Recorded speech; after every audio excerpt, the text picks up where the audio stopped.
Watch the limp on my shoulders. Lay on me like I've been lonely, On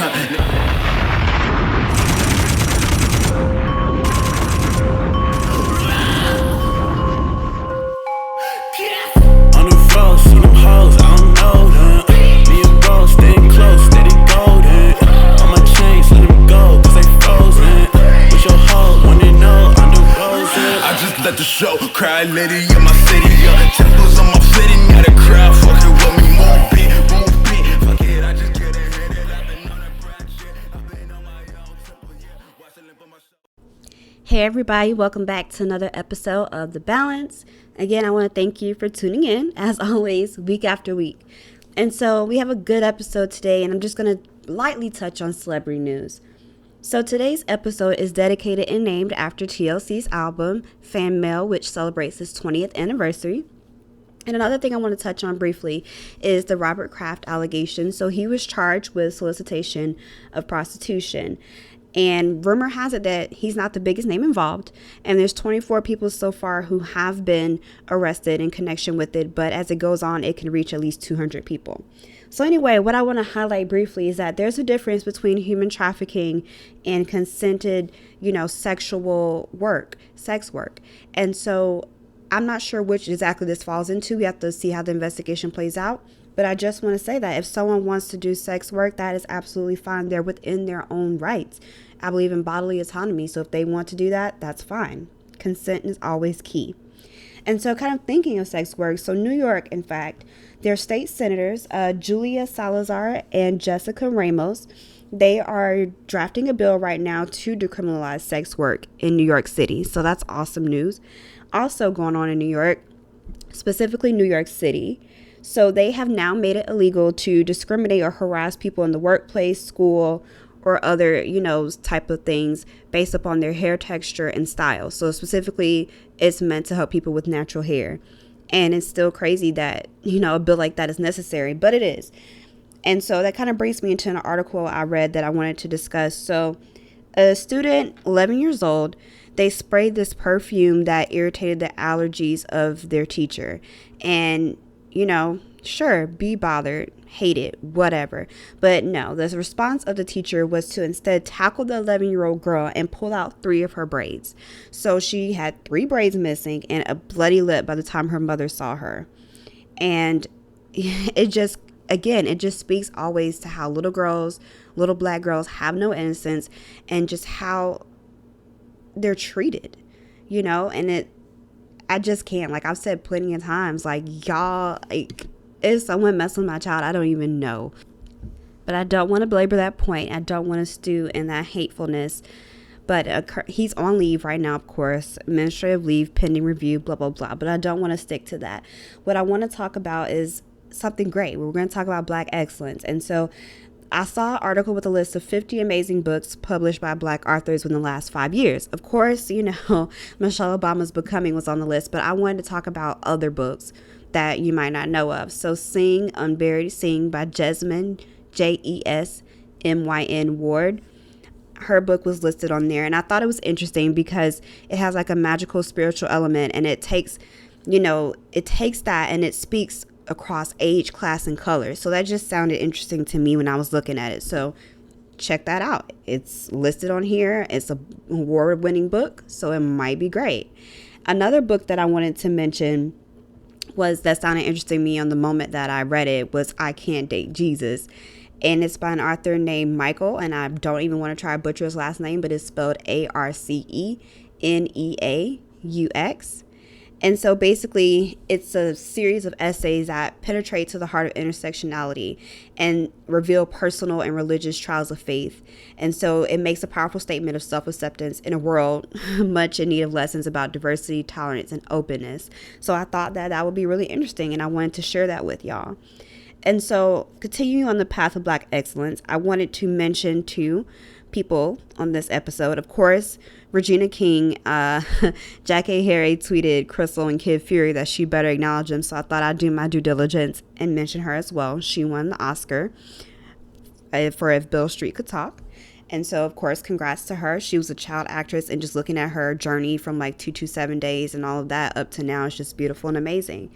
And so, kind of moving a little bit away from her, but still in Black excellence, I want to bring up this young man. So, he has this thing called Barbershop Books, and his name is Alvin Irby. And so, again, he's a founder of Barbershop Books, and so he promotes literacy, and he wants to promote the love of reading in, Black youth growing up in mostly Black populations. So as you can surmise, he helps place books in barbershops to encourage young men to read while they're there, which I think is very great. So I really wanted to give him a Black excellence shout out this week. So we're going to take a quick break, and we'll be right back. And I'm joined by a guest today, and we'll be discussing a myriad of topics today. So stay tuned. I look forward to it.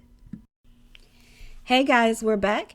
And as I told you, we will be joined by a guest, and she is here, and we're going to talk about all the hot topics going on right now. So you can go ahead and just introduce yourself for the listeners. Hi, I'm Iberia. I go by UD Unlocked on Twitter. And I'm so happy to be here. All right, and we are happy to have you. So she actually posed this dope question on Twitter, and it was like, what's harder today, like a white man or a hot tub? And so I thought like that was just such an interesting question. And so I've been thinking about it, and for me, I feel like it would be harder to date a hot tub, like, because with Black men, they understand the axis of oppression, like they understand what it's like to be, discriminated against and all this, that, and the third. So on that level, I expect more from them than I would like a white person, because they can never understand what it's like to walk in the shoes of a Black person and to truly understand part of our journeys. And then also like with Black men, again, like solidarity. So they should have more solidarity with women's issues and LGBTQ issues that, again, multiple identities, stuff like that. But they don't. So I feel like it's more stressful and harder to date them because of what they should be, versus what they are. What do you think? I think even with dating, a white man, there's a part of that ignorance that could be blissful, that they are not fully aware of our Black experiences, so which may potentially make the dating a little bit easier, just because of their lack of knowledge. But also when we think about, our hoteps and Black men who are supporting homophobia, transphobia, and who are misogynistic and sexist in nature, in support of these systems that oppress Black women. As a hotep, they are almost perpetuating kind of the same norms of like white supremacy that oppress, again, Black women. So that dating scene, especially if you are a very conscious Black woman, you're aware of systems of oppression, whether it's sexism, racism, homophobia, transphobia, having a partner that supports those isms can be frustrating. But then again, there could be a white man out there who, is very conscious, and he's, pro all lives matter, and he isn't transphobic or homophobic. So that could also kind of bring in this like dichotomy of there are conscious white men out here, where Black women do date that are aware of these social injustices, just like there are Black men that are not aware. And again, kind of perpetuating and adding to the problems that Black women experience. If you look about, hip-hop and how it's, male-dominated, and some of the ways in which some of our favorite hip-hop artists are misogynistic towards Black women, again, that kind of supports this notion of, what am I looking for in my dating scene? If I really want to, see myself with a Black man, like, I have to filter through the brothers who, are supportive of my experiences and have that solidarity towards maybe Black feminisms or some of the issues that I'm facing outside of just being Black. Absolutely. And it's like, we were talking about like sourcing through and just kind of like trying to find it. I just feel like it's so hard because, Twitter kind of shows people's like true colors in a way. Like when all of these events happen between whether it's R. Kelly or whatever is going on, like they show their true colors in terms of how they feel about women or, or Jussie Smollett, for example, like, there's that they were just so quick, and it's still a crazy story and so much going back and forth with it, but they were so quick to kind of side with cops when normally, black men aren't going to side with cops. They're not going to believe cops, but they were so quick to side with the information they're providing and kind of discredit his story. And, part of that is an underlying, homophobia. And, like with the Oscars and, how I think his name is Billy Porter, how he wore like the tuxedo dress. And then there's arguments about, emasculating black men and how they say that women who are advocates of feminism, how they're helping emasculate the black man. And it's just like, it's just kind of hard to filter through and find, like you said, if you're looking for men who go against these isms and who are supportive of you, it just seems so hard, Yeah, and I mean, for me, I am very critical, about my dating experiences. Mm-hmm. And I mean, I've met men who are very conscious, mm-hmm. who can clearly see, this is a relationship, and even have to be critical lens that may look at the prison industrial system or may, judge certain police departments and police brutality. Mm-hmm. But again, we're so conditioned to always focus on race and racism in the black community.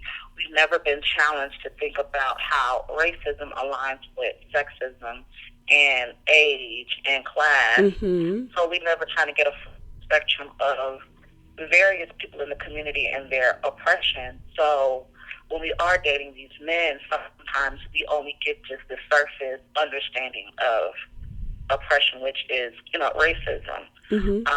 And so it's hard to try to get them on board to understand, like, as a woman, I'm getting catcalled every day, and as a black woman, my black body is, hypersexualized in music and in the media. So, it makes it a little bit harder for me to kind of navigate differently from your black body as a man, and it's hard for them to kind of conceptualize that because, again, we've been conditioned to always, look at the rate in which the media kind of publicize, murders of black bodies. We always see, mm-hmm. black men or black boys. And it's rare that we do see them highlight, also black women who have been, murdered at the hands of police officers. So to them, it comes off as this is not a black woman's issue when it is a collective issue that we all are experiencing.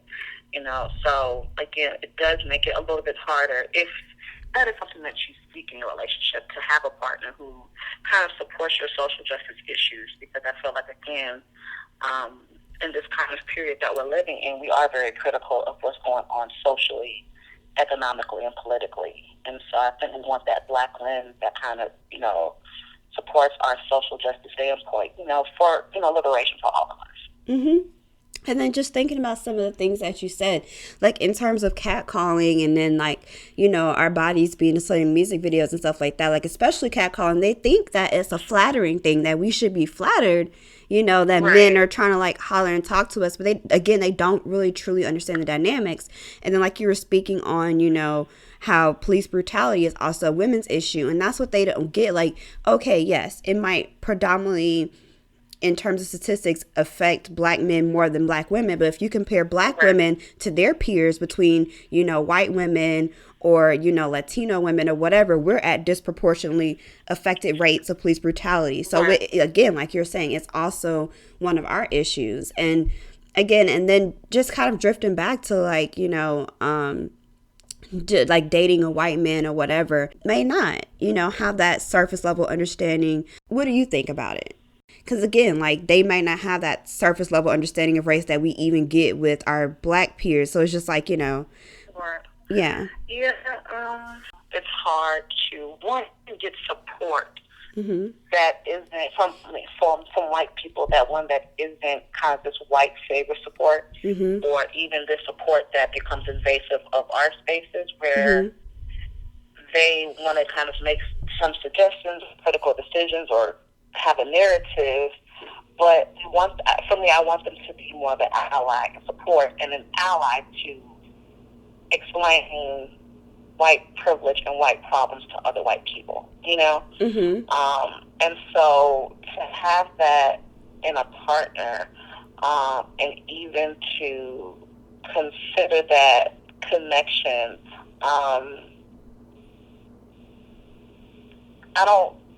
I don't mind, me personally, I don't mind educating them. I don't mind them taking the time out to educate themselves. But if anything, I want them to respect and understand the struggle, the implications, the fault, and the legacy and the history of white supremacy and all of these systems of oppression, to take that information back to their community. And even use their power to dismantle these problems. You know what I'm saying? And again, as a partner, I don't want you to, again, completely invade or take over my space as a Black feminist scholar or a Black studies scholar or whatever. Come to the events. Tell your coworkers to come, be respectful, or take the information from my events or my research, take it back to your job, you know, or ask me, you know, I don't, maybe not even ask me, but you can ask me. You just ask me, like, what can I do to, you know what I'm saying, to respect your experience, you know, and support this liberation as a white man or woman, if I date a white woman, you know, and how do I take this information back to the privileged white folks, help dismantle these things. And if they have a good critical lens and understanding, they will do that on their own and not out of just like, hey, I did this for you, I'm helping to the problem. It's just, hey, I did this, I know it's wrong. This is an issue that affects not only Black women, Black men, but affects everybody. So I want to help dismantle the isms and the privileges that aren't necessarily earned. You know what I'm saying? Yeah. And so, that answers the question. Yeah. And I mean, and then also just even, you know, kind of expanding on this whole idea of white supremacy and thinking about, like, you know, this other side of the coin. If you date a white man, there's also, so even if they are ally, even if they do respect our boundaries, our space, there's also something that you have to deal with if you date a white man, is the idea of, you know, the backlash to interracial dating. Like, yeah, it's 2019, but there are still people who hold firm that, you know, and it's on both sides, that, you know, white people should just date white people and Black people should just date Black people. How do you deal with that? Especially because, you know, in the Black community, sometimes you can be seen as like a sellout, like, you know, you like there's always a discussion, and some people have tried to tackle it in literature in the sense that, can you be pro-Black and date a white person at the same time? And some of the Black community believes that you can, and I don't think that's true. I feel like you can still love your community, you know, rep hard for your issues, work towards advocacy and remedy of the issues that plague your community, and date someone, you know, outside of your race. Love is love. Like, it doesn't see color. But it's like, how, you know, just what's your opinion on that? Just in the sense of that kind of, like, also you have to battle that too, you know, if you date on that spectrum. I think that's a good point to bring up. I don't personally have a problem with interracial dating. Me neither. My problem is when specifically Black men. And I'm not sure if other races, but Black men, when they degrade or downplay the value of Black women and choose to date outside of their race as a form of uplifting, like, or other women who are non-Black women are better than Black women because of X, Y, and Z. You know what I'm saying? If you want to date your white girls, your Latino women, your Asian women, because you are in love with her and she just connects with you on another intimate level, fine. But don't say, well, I got this white girl or this, you know, this Latino woman because she does X, Y, and Z. Or even giving credit to, I don't say credit, but even having this fetish for a Latino woman or Caribbean, I don't even say Caribbean woman, but a group of Latino women who may have the same qualities that they dislike, like that they may like how Latino women are, you know, aggressive or spicy or whatever they want to call it, but then bash Black people for the same thing. You know, it's weird to me. But I think, and this is a question I was brought up in my class in like my first year, you know, can you still be considered pro-Black and date outside your race? And I think at the end of the day, it really kind of boils down to your commitment to Black liberation. You can still, you know, love Black men and Black women and support the fight for liberation and dismantling these systems that affect us, and have this intimate connection with somebody outside your race, I don't think it necessarily negates that. Because you can still love your mom and your dad the same way, or you can have a best friend that you love or whatever that could be white. And they still out here fighting against the same issues. They may not be able to relate, but you still share a bond with that person. And I don't think that necessarily will go against your values and beliefs.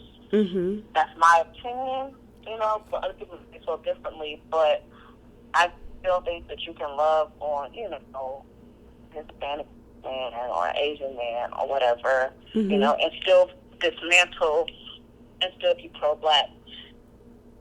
Because I don't think the intimacy kind of connects to the movement. You know what I mean? Like that sexual, intimate love, I don't think that has a direct effect because you can do both. I think it's, you know what I'm saying? Mm-hmm. Yeah. But me personally, I want to marry me a black man because I love black men. Mm-hmm. I want that black love and what that means to me. But if you don't want it, don't go get it. Exactly. Yeah. And I mean, I absolutely agree. Like my goal is to marry a black man, but I'm also not against interracial dating. I've dated a Hispanic man, I've dated Asian men, but of course, like most of my dating history has been with black men because that's what I desire, black love. And I don't know if people have seen it or not, but there's a beautiful documentary that airs on OWN called Black Love that features like all these different celebrities like Sterling K. Brown and his wife and Tia Mowry Hardick and her husband. And it just it's a beautiful thing to see. And Beyonce's mom, Miss Tina, and her husband, Richard Lawson, just all these different people. And you get to see, so much black love and different stories. That's just so beautiful to capture. So like, I definitely get what you're saying. But yeah, I mean, and just to kind of shift gears to like maybe a like lighter tone. So just like on Twitter, I've been seeing, this discussion about like, oh, R&B is like so weak nowadays. And, people have been coming at like Ella Mai, especially for her music. And I mean, I was never a fan of Boot Up. Like I went all against it on Twitter. But I think that she does have, decent vocal range. Like her music needs work and stuff like that. But it just kind of inspired, kind of a thing. Like I saw some people say like, oh, like here's some underrated, like, R&B music from back in the day that y'all want to bash now and like, or not, bring up as relevant, like in terms of like Keisha Cole, for example. And they were like, I went through the thread and it's like, man, Keisha Cole really had some bops. Like that whole first album was a gem. Like a bunch of her albums were gems. So many different songs on there, but she gets played, like they make the jokes about her at the fish fries and stuff like that outside of award shows. And she gets played, but we want to talk about the state of R&B, but we don't want to give respect to those who did contribute when they did to R&B. And they also brought up Neo, and I thought about it, like Neo had some hits too that were really like, bangers, but we don't respect Neo like that. We don't talk about him. And now both these people have had problematic ways in that, Neo kind of forced his wife into sterilization, and then he meanwhile went on and got with someone else and had a baby. And then, Keisha Cole, like she came at Beyonce. So all these different things, played a part in their reputation. But still, it's like if you're going to have a discussion about R&B, you need to have an honest discussion, and you need to recognize the gems that we did have, So what are some things like for you? What are some like albums or songs like, R&B wise that you feel like underrated or ignored? I think one thing I can say, Spotify kind of taught me like there's kind of different spectrums of R&B. Mm-hmm. But for me, I've always been a really big fan of like Neo. So of course, because I'm a '90s baby, I have a consistent love for '90s R&B. Mm-hmm. But Spotify, they kind of taught me of like this indie alternative R&B. Mm-hmm.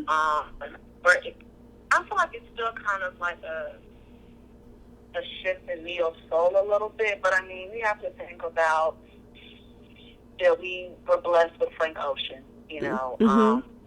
And I think every album, Channel Orange, Blonde, and his little, like, whatever, he did some type of, like, extended video album thing. I wish I could remember what it's called, but it's on Apple Music. That was really, really nice. Mm-hmm. We have Solange. Yeah. people love a seat at the table. Yeah. Beyonce is still alive and kicking. But what are some people like? Because, you know, people give, of course, Beyonce her flowers. People give Solange her flowers. People, you know, of course, they give Frank Ocean their flowers. But what are some people who, like, you know, they don't come up in the discussions much? Like, for me, another one I could think of off the top of my head is Music Soul Child. Like, his music was just dope. Like, he made really good music that you could really connect to, but he doesn't come up often in the R&B discussion, or he doesn't really get his flowers, you know, as opposed to other people. So who are like maybe some people that are forgotten, you know, like the forgotten gems of R&B?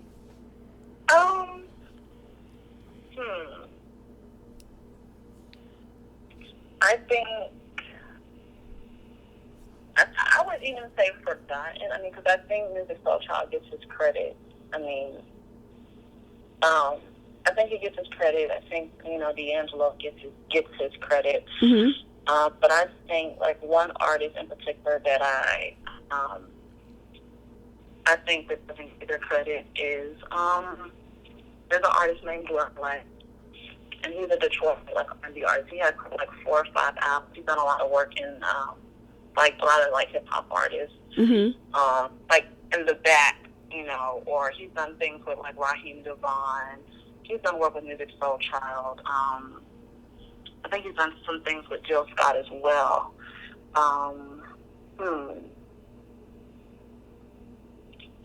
feel like D'Angelo gets his credit, but sometimes he doesn't.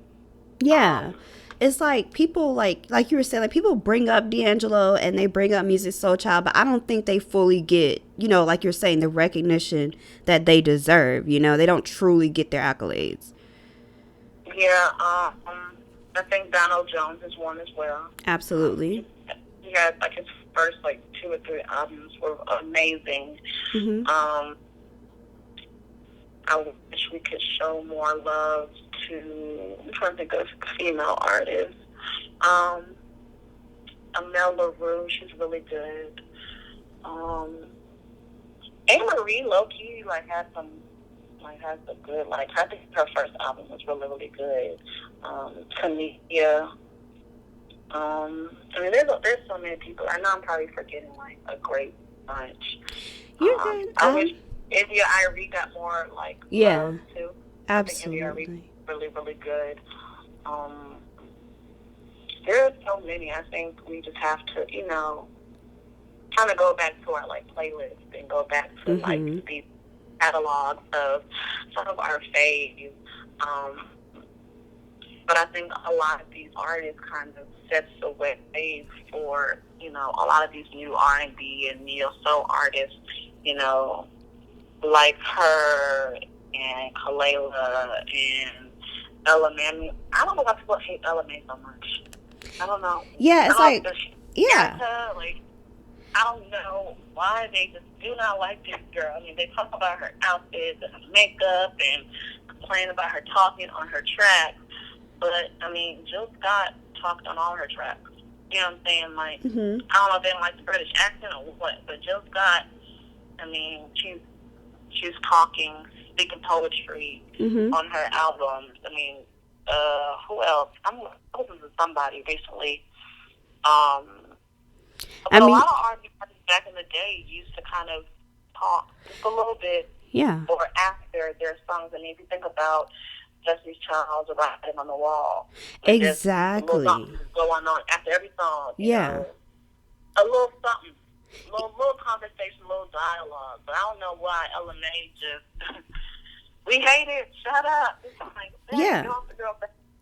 I mean, SZA did the same thing. She was talking. She had, like, I think it was maybe her grandmother talking on the track or whatever. Like, she did the same thing. And the only time I've seen, like, slander of when SZA did it was the whole Bright Ideas at the end of the weekend. But that was fine. Like, that was deserved because it didn't fit. But, you know. I mean, Solange did it. It was like a song. She had not her, but Master P just have a whole conversation. The whole conversation, you know. But I get it. I don't know. They just nitpicking with her, you know. And it's like, I'm not even her biggest fan, but even I think it's too far. I saw a tweet, I think it was last night, and they were just like, just, it was a whole paragraph just like dragging her for like no reason. And it was just like, okay, like I didn't like Boot Up. I did like Trip, and I listened to the album, and it wasn't necessarily my favorite album, and I didn't really vibe with it that much, but there were some good songs in there. And I do think that, like I said earlier, vocally she's a good artist, you know, but again, she's new, she's fresh, she just needs to develop more. But the hate that she receives is a little out there. And I think, I don't know, like I guess it started really when, you know, she sued, I guess, Jaquez to stop singing her song. But I mean, Yeah. rightfully so. You don't want someone making huge music videos and spectacles out of your song, especially when you're an up and coming artist. So, Of course. yeah, I even thought it was disrespectful for him to say he, the king of R&B, when majority of his mixtapes aren't original work. You know what I'm saying? hmm, And I think the only time we get an original piece is from his first album that wasn't even that great. But again, somebody had, retweeted LMA's comment and was saying, folks are going off on her about, saying R&B is dead and whatever. But it's like some folks really don't have the spectrum of what they listen to. And I'm not going to judge you, for that. hmm, I just think that for me, we have a lot of good new R&B artists that are very talented, that do write, produce their own music. I mean, I think Chloe and Halle absolutely, are yes. very talented young women. I mean, you can see on the credits of their albums that they have helped produce and write their music. You know what I'm saying? Like, not too many artists you see have that freedom to produce, especially especially in their first album, but that early on in their career, as their first album, to be under a record label that is supporting your craft and not just singing and ability to write, but the ability to produce. Because, I mean, if we look at the trajectory of their music, with their YouTube videos, they make their own beats, they play instruments, you know what I'm saying? They have that ability, and for them to be able to channel that in their first album, I think that speaks volumes to, again, those two girls as emerging artists. I mean, even her, I think she's a phenomenal artist. She's definitely a prodigy, but she plays a piano, guitar, drums, sings, writes. She don't dance, but that's good enough for me. I think we kind of get who's really contributing, to this new age of R&B. Yeah, absolutely. And that's why I say, like, when I was introducing this topic earlier, it's like, people are like, criticizing her. They want to make these judgments about R&B not being the same. But it's like, y'all don't recognize the talent in front of you. Like, going back to Chloe and Halle, like, I was at Beyonce's On the Run tour, and, they were part of her opening act. And it's like, people were still walking around getting their food, and the seats weren't filled at the time. And it's like, okay, you have a really talented girls right here in front of you, serving you whole vocals. Like, they were playing instruments at the concert. They were doing the whole deal, but people weren't respecting it. And I was looking at people next to me, and they weren't vibing to it, And it's like, I don't even think they were giving it a chance. Like, they were on their phone or different things like that. And it's like, yeah, their style might not be for you, but it's like, you're not even giving that a chance. So it's like, how can you complain about the state of the R&B industry and the music industry and stuff like that when you're not recognizing the gems that you have had, or the gems that are right here in front of you, like you were saying, her, or, Chloe and Halle, like all of that. But yeah, I mean, to wrap this up, like, I just really want to thank you for appearing. I feel like we've had like a really good discussion. No problem. I had a great time. All right. And so, again, like, I hope everyone enjoyed this as much as I did. We're going to take a quick break, and then we'll be right back. Before today's episode wraps up, I wanted to kind of share a little bit of testimony. And I'm really stressed out about a lot of things in my life right now. But one thing that I've been trying to think about is how God has always come on time. He might not have come the time that I wanted him to, but he's come right on time, right in the nick of time. And I think about how at undergrad, like, I really thought I was going to be forced to have to sit out a semester, and that in the end that would affect me graduating. But right on time, I was able to secure the money that I needed, and I quit a job once because it was stressing me out so much that I was crying horribly every single day, and I quit, and I had some money saved up, but I was starting to run out. And right on time, right when the money ran out, I got my first full-time job. So that's a little bit of my testimony. So I want you and me to take away from this is that, God comes on his time, but his time is right on time, All right. So thank everyone for listening, and I'll see you next week.